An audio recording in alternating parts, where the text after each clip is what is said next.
Chapter 49. Krishna erects the Dwarka fort. After his death, Kamsa's two wives became widows.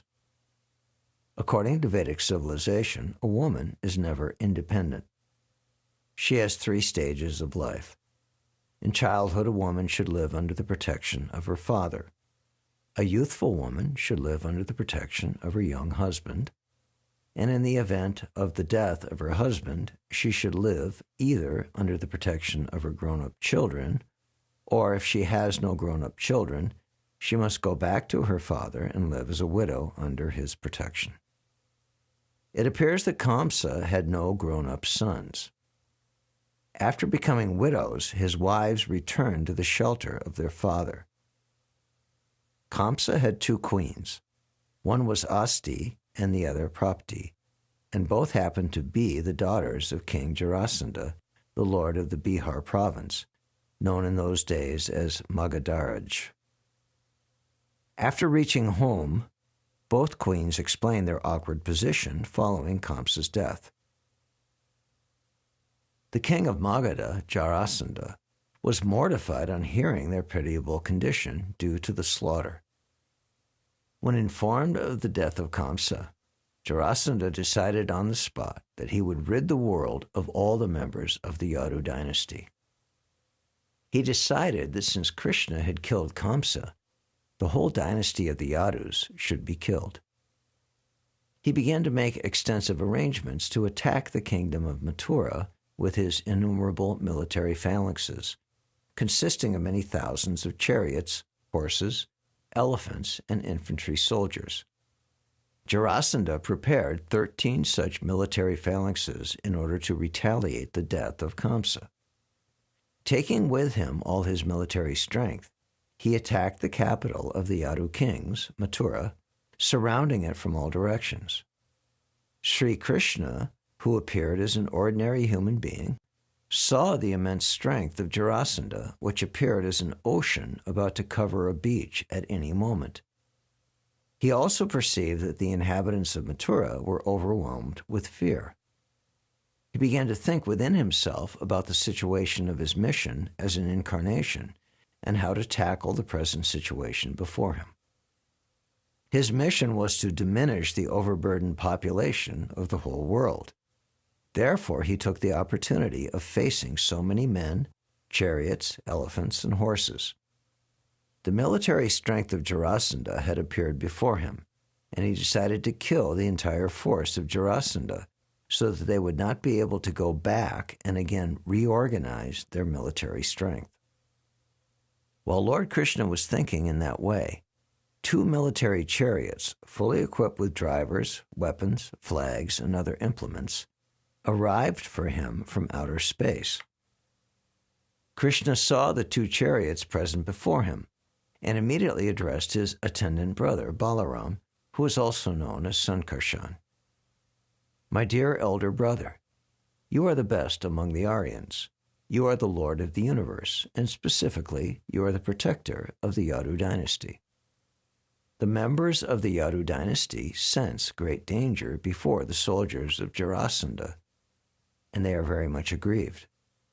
Just to give them protection, your chariot is also here, filled with military weapons. I request you to sit down on your chariot and kill all these soldiers, the entire military strength of the enemy. Naturally, both of us have descended on this earth just to annihilate such unnecessary bellicose forces and to give protection to the pious devotees. So we have the opportunity to fulfill our mission. Please let us execute it." Thus, Krishna and Balaram, the descendants of the Gadaha king, Dasharha, decided to annihilate the 13 military companies of Jarasandha. Krishna went upon the chariot on which Daruka was the driver, and with a small army and, to the blowing of conch shells, he came out of the city of Mathura. Curiously enough, although the other party was equipped with greater military strength, just after hearing the vibration of Krishna's conch shell, their hearts were shaken. When Jarasandha saw both Balaram and Krishna, he was a little bit compassionate because both Krishna and Balaram happened to be related to him as grandsons. He specifically addressed Krishna as Purushottama, meaning the lowest among men. Actually, Krishna is known in all Vedic literatures as Purushottama, the highest among men. Jarasandha had no intention of addressing Krishna as Purushottama, but great scholars have determined the true meaning of the word Purushottama to be one who makes all other personalities go downward. Actually, no one can be equal to or greater than the Supreme Personality of Godhead. Jarasandha said, "It will be a great dishonor for me to fight with boys like Krishna and Balaram." Because Krishna had killed Kamsa, Jarasandha specifically addressed him as the killer of his own relatives. Kamsa had killed so many of his own nephews, yet Jarasandha did not take notice of it. But because Krishna had killed his maternal uncle Kamsa, Jarasandha tried to criticize him. That is the way of demoniac dealing. Demons do not try to find their own faults, but try to find the faults of their friends. Jarasandha also criticized Krishna for not even being a Kshatriya. Because he was raised by Maharaj Nanda, Krishna was not a Kshatriya, but a Vaishya. Vaishyas are generally called Guptas, and the word Gupta can also be used to mean hidden. So Krishna was both hidden and raised by Nanda Maharaj. Jarasandha accused Krishna of 3 faults: that he had killed his own maternal uncle, that he was hidden in his childhood, and that he was not even a Kshatriya. And therefore Jarasandha felt ashamed to fight with him. Next he turned toward Balaram and addressed him. "You, Balaram, if you like, you can fight along with him, and if you have patience, then you can wait to be killed by my arrows. Thus you can be promoted to heaven." It is stated in the Bhagavad Gita that a Kshatriya can become benefited in 2 ways while fighting. If a Kshatriya gains victory in the fight, he enjoys the results of victory. But even if he is killed in the fight, he is promoted to the heavenly kingdom. After hearing Jarasandha speak in that way, Krishna answered, "My dear King Jarasandha, those who are heroes do not talk much. Rather, they show their prowess. Because you are talking much, it appears that you are assured of your death in this battle. We do not care to hear you anymore, because it is useless to hear the words of a person who is going to die or one who is very distressed." In order to fight with Krishna, Jarasandha surrounded him from all sides with great military strength, and the sun appeared covered by the cloudy air and dust. Similarly, Krishna, the Supreme Sun, was covered by the military strength of Jarasandha. Krishna's and Balaram's chariots were marked with pictures of Garuda and palm trees. The women of Mathura were all standing on the tops of the houses and palaces and gates to see the wonderful fight. But when Krishna's chariot was surrounded by Jarasandha's military force, they became so frightened that some of them fainted. Krishna saw himself overwhelmed by the military strength of Jarasandha. His small number of soldiers were being harassed by them, so he immediately took up his bow named Sharanga. He began to take his arrows from their case, and one after another he set them on the bowstring and shot them toward the enemy. They were so accurate that the elephants, horses, and infantry soldiers of Jarasandha were quickly killed. The incessant arrows thrown by Krishna appeared as a whirlwind of blazing fire, killing all the military strength of Jarasandha. As Krishna released his arrows, gradually all the elephants began to fall down, their heads severed by the arrows. Similarly, all the horses fell, and the chariots also, along with their flags.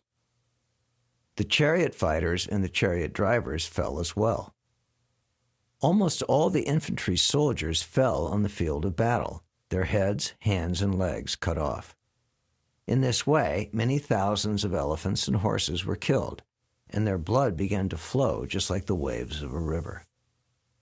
In that river, the severed arms of the men appeared to be snakes. Their heads appeared to be tortoises, and the dead bodies of the elephants appeared to be small islands. The dead horses appeared to be sharks. By the arrangement of the supreme will, there was a great river of blood filled with paraphernalia. The hands and legs of the infantry soldiers were floating like seaweed, and the floating bows of the soldiers appeared to be waves of the river. And all the jewelry from the bodies of the soldiers and commanders appeared to be so many pebbles flowing down the river of blood. Lord Balaram, who was also known as Sankarshan, began to fight with his club in such a heroic way that the river of blood created by Krishna overflooded. Those who were cowards became very much afraid upon seeing the ghastly and horrible scene, and those who were heroes began to talk delightedly among themselves about the heroism of the two brothers. Although Jarasandha was equipped with a vast ocean of military strength, the fighting of Lord Krishna and Balaram converted the whole situation into a ghastly scene which was far beyond ordinary fighting. Persons of ordinary mind cannot estimate how it could be possible, but when such activities are accepted as pastimes of the Supreme Personality of Godhead, under whose will everything is possible, then this can be understood.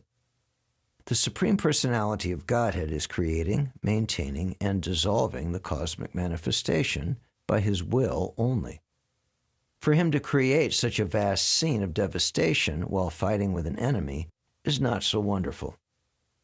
And yet, because Krishna and Balaram were fighting with Jarasandha just like ordinary human beings, the affair appeared to be wonderful. All the soldiers of Jarasandha were killed, and he was the only one left alive. Certainly, he became very depressed at this point. Sri Balaram immediately arrested him, just as with great strength one lion captures another lion. But while Lord Balaram was binding Jarasandha with the rope of Varuna and ordinary ropes also, Lord Krishna, with a greater plan in mind for the future, asked him not to arrest him. Jarasandha was then released by Krishna. As a great fighting hero, Jarasandha became very much ashamed, and he decided that he would no longer live as a king, but would resign from his position in the royal order and go to the forest to practice meditation under severe austerities and penances. As he was returning home with other royal friends, however, they advised him not to retire, but to regain strength to fight again with Krishna in the near future. The princely friends of Jarasandha began to instruct him that ordinarily it would not have been possible for him to have been defeated by the strength of the Yadu kings, but the defeat which he had experienced was simply due to his ill luck. The princely order encouraged King Jarasandha. His fighting, they said, was certainly heroic. Therefore, he should not take his defeat very seriously, as it was due only to his past mistakes. After all, there was no fault in his fighting. In this way, Jarasandha, the king of Magadha province, having lost all his strength and having been insulted by his arrest and subsequent release, could do nothing but return to his kingdom. Thus, Lord Krishna conquered the soldiers of Jarasandha. Although Krishna's army was tiny in comparison to Jarasandha's, not a pinch of his strength was lost, whereas all of Jarasandha's men were killed. At that time, the denizens of heaven became very pleased and began to offer their respects by chanting in glorification of the Lord and by showering him with flowers. They accepted the victory with great appreciation. Jarasandha returned to his kingdom, and Mathura city was made safe from the danger of an imminent attack. The citizens of Mathura organized the combined services of a circus of professional singers, like sutas, magadhas, and poets, who could compose nice songs, and they began to chant the victory glorification of Lord Krishna. When Lord Krishna entered the city after the victory, many bugles, conches, and kettle drums were sounded, and the vibrations of various musical instruments like barya, turya, veena, flute, and mridanga all joined together to make a beautiful reception. While Krishna was entering, the whole city was very much cleansed, All the different streets and roads were sprinkled with water, and the inhabitants, being joyous, decorated their respective houses, roads, and shops with flags and festoons. The Brahmins chanted Vedic mantras at numerous places. The people constructed road crossings, entrances, lanes, and streets. When Lord Krishna was entering the nicely decorated city of Mathura in a festive attitude, the ladies and girls of Mathura prepared different kinds of flower garlands to make the ceremony more auspicious. In accordance with the Vedic custom, they took yogurt mixed with freshly grown green grass and began to strew it here and there to make the victory jubilation even more auspicious. As Krishna passed through the street, all the ladies and women began to regard him with great affection. Krishna and Balaram carried various kinds of booty, ornaments, and jewels carefully collected from the battlefield and presented them to King Ugrasena. Krishna thus offered his respect to his grandfather because he was at that time the crowned king of the Yadu dynasty. Jarasandha, the king of Magadha, not only besieged the city of Mathura once, but he attacked it 17 times in the same way, equipped with the same number of military phalanxes. Each and every time he was defeated, and all his soldiers were killed by Krishna, and each time he had to return disappointed in the same way. Each time, the princely order of the Yadu dynasty arrested Jarasandha in the same way and again released him in an insulting manner, and each time Jarasandha shamelessly returned home. While Jarasandha was attempting one such attack, a Yavana king somewhere to the south of Mathura became attracted by the opulence of the Yadu dynasty and also attacked the city. It is said that the king of the Yavanas, known as Kalyavan, was induced to attack by Narada. This story is narrated in the Vishnu Purana. Once, Gargamuni, the priest of the Yadu dynasty, was taunted by his brother-in-law. When the kings of the Yadu dynasty heard the taunt, they laughed at him, and Gargamuni became angry at the Yadu kings. He decided that he would produce someone who would be very fearful to the Yadu dynasty. So he pleased Lord Shiva and received from him the benediction of a son. He begot this son, Kalyavan, in the wife of a Yavana king. This Kalyavan inquired from Narada, "Who are the most powerful kings in the world?" Narada informed him that the Yadus were the most powerful. Being thus informed by Narada, Kalyavan attacked the city of Mathura at the same time that Jarasandha attempted to attack it for the 18th time. Kalyavan was very anxious to declare war on a king of the world who would be a suitable combatant for him, but he had not found any. However, being informed about Mathura by Narada, he thought it wise to attack this city. When he attacked Mathura, he brought with him 30 million Yavana soldiers. When Mathura was thus besieged, Lord Sri Krishna began to consider how much the Yadu dynasty was in distress, being threatened by the attacks of two formidable enemies, Jarasandha and Kalyavan. Time was growing very short. Kalyavan was already besieging Mathura from all sides, and it was expected that the next day Jarasandha would also come, equipped with the same number of divisions of soldiers as in his previous 17 attempts. Krishna was certain that Jarasandha would take advantage of the opportunity to capture Mathura when it was also being besieged by Kalyavan. He therefore thought it wise to take precautionary measures to defend the strategic points of Mathura. If both Krishna and Balaram were engaged in fighting with Kalyavan at one place, Jarasandha might come at another place to attack the whole Yadu family and take his revenge. Jarasandha was very powerful, and having been defeated 17 times, he might vengefully kill all the members of the Yadu family or arrest them and take them to his kingdom. Krishna therefore decided to construct a formidable fort in a place where no two-legged animal, either man or demon, could enter. He decided to keep his relatives there so that he would then be free to fight with the enemy. It appears that formerly Dwarka was also part of the kingdom of Mathura, because in the Srimad Bhagavatam it is stated that Krishna constructed a fort in the midst of the sea. Remnants of the fort which Krishna constructed are still existing on the Bay of Dwarka. He first of all constructed a very strong wall covering 96 square miles, and the wall itself was within the sea. It was certainly wonderful and was planned and constructed by Vishvakarma.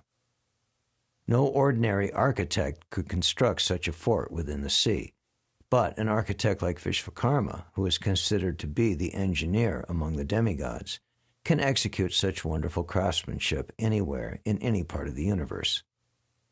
If huge planets can be floated in weightlessness in the outer space by the arrangement of the Supreme Personality of Godhead, surely the architectural construction of a fort within the sea, covering a space of 96 square miles, was not a very wonderful act.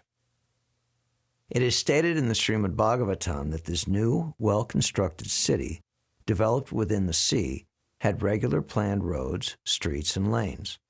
Not only were there well-planned roads, streets, and lanes, but there were well-planned paths and gardens filled with plants known as kalpavrikshas, or desire trees. These desire trees are not like ordinary trees of the material world. The desire trees are found in the spiritual world. By Krishna's supreme will, everything is possible.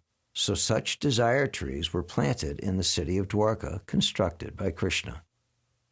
The city was also filled with many palaces and gopuras, or big gates. These gopuras are still found in some of the larger temples. They are very high and constructed with extreme artistic skill. Such palaces and gates held golden water pots, kalash. These water pots on the gates or in the palaces are considered to be auspicious signs. Almost all the palaces were skyscrapers. In each and every house there were big pots of gold and silver and grains stocked in underground rooms. And there were many golden water pots within the rooms. The bedrooms were all bedecked with jewels, and the floors were mosaic pavements of Marakata jewels. The Vishnu deity, worshipped by the descendants of Yadu, was installed in each house in the city. The residential quarters were so arranged that the different castes, Brahmins, Kshatriyas, Vaishyas, and Sudras, had their respective quarters. It appears from this that the caste system was existing even at that time. In the center of the city there was another residential quarter made specifically for King Ugrasen. This place was the most dazzling of all the houses. When the demigods saw that Krishna was constructing a particular city of his own choice, they sent the celebrated Parijata flower of the heavenly planet to be planted in the new city, and they also sent a parliamentary house, Sudharma. The special quality of this assembly house was that anyone participating in a meeting within it would overcome the influence of invalidity due to old age. The demigod Varuna also presented a horse, which was all white except for black ears and which could run at the speed of the mind. Kuvera, the treasurer of the demigods, presented the art of attaining the 8 perfectional stages of material opulences. In this way, all the demigods began to present their respective gifts according to their different capacities. There are 33 million demigods, and each of them is entrusted with a particular department of universal management. All the demigods took the opportunity of the Supreme Personality of Godhead's constructing a city of his own choice to present their respective gifts, making the city of Mathura unique within the universe. This proves that there are undoubtedly innumerable demigods, but none of them are independent of Krishna. As stated in the Chaitanya Charitamrita, Krishna is the Supreme Master, and all others are servants. So all the servants took the opportunity of rendering service to Krishna when he was personally present within this universe. This example should be followed by all, especially those who are Krishna conscious, for they should serve Krishna by their respective abilities. When the new city was fully constructed according to plan, Krishna transferred all the inhabitants of Mathura and entrusted Sri Balaram as the city father. After this, he consulted with Balaram, and being garlanded with lotus flowers, he came out of the city to meet Kalyavan, who had already seized Mathura without taking up any weapons. When Krishna came out of the city, Kalyavan, who had never seen Krishna before, saw him to be extraordinarily beautiful, dressed in yellow garments. Passing through his assembly of soldiers, Krishna appeared like the moon in the sky, passing through the assembled clouds. Kalyavan was fortunate enough to see the lines of Srivats, a particular impression on the chest of Sri Krishna, and the Kaustubha jewel which he was wearing. Kalyavan saw him, however, in his Vishnu form, with a well-built body, with 4 hands, and eyes like newly blooming lotus petals. Krishna appeared blissful, with a handsome forehead and beautiful face, with smiling restless eyes and moving earrings. Before seeing Krishna, Kalyavan had heard about him from Narada, and now the descriptions of Narada were confirmed. He noticed Krishna's specific marks in the jewels on his chest, his beautiful garland of lotus flowers, his lotus-like eyes, and similar beautiful bodily features. He concluded that this beautiful personality must be Vasudeva, because every description of Narada's which he had heard previously was substantiated by the presence of Krishna. Kalyavan was very much astonished to see that he was passing through without any weapon in his hands and without any chariot. He was simply walking on foot. Kalyavan had come to fight with Krishna, and yet he had sufficient principles not to take up any kind of weapon. He decided to fight with him hand to hand. Thus he prepared to capture Krishna and fight. Krishna, however, went ahead without looking at Kalyavan, and Kalyavan began to follow him with a desire to capture him. But in spite of all his swift running, he could not capture Krishna. Krishna cannot be captured even by the mental speed attained by great yogis.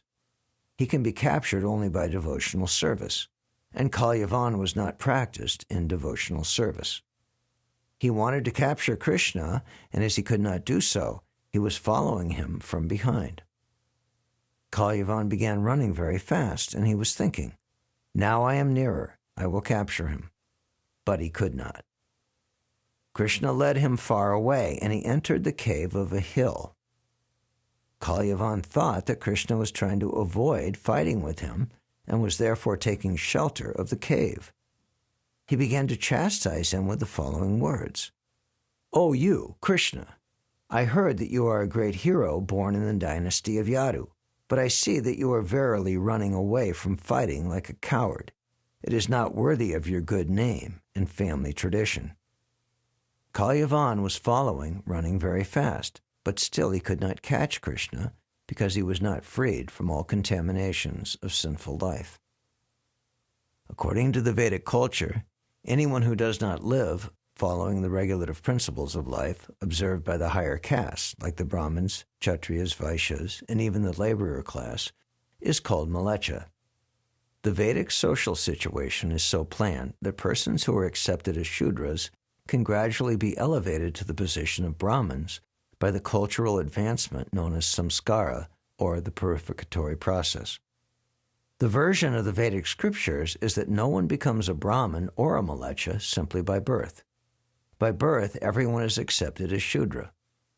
One has to elevate himself by the purificatory process to the stage of Brahminical life. If he doesn't, if he degrades himself further, then he is called Malecha. Kalyavan belonged to the class of Malecha and Yavanas. He was contaminated by sinful activities and could not approach Krishna. The principles from which higher class men are restricted, namely illicit sex indulgence, meat eating, gambling, and intoxication, are part and parcel of the lives of the Malechas and Yavanas. Being bound by such sinful activities, one cannot make any advancement in God realization. The Bhagavad Gita confirms that only one who is completely freed from all sinful reactions can be engaged in devotional service or Krishna consciousness. When Krishna entered the cave of the hill, Kalyavan followed, chastising him with various harsh words. Krishna suddenly disappeared from the demon's sight, but Kalyavan followed and also entered the cave. The first thing he saw was a man lying down asleep within the cave. Kalyavan was very anxious to fight with Krishna, and when he could not see Krishna, but saw instead only a man lying down, he thought that Krishna was sleeping within this cave. Kalyavan was very puffed up and proud of his strength, and he thought Krishna was avoiding the fight. Therefore, he very strongly kicked the sleeping man, thinking him to be Krishna. The sleeping man had been lying down for a very long time. When he was awakened by the kicking of Kalyavan, he immediately opened his eyes and began to look around in all directions. At last he began to see Kalyavan, who was standing nearby.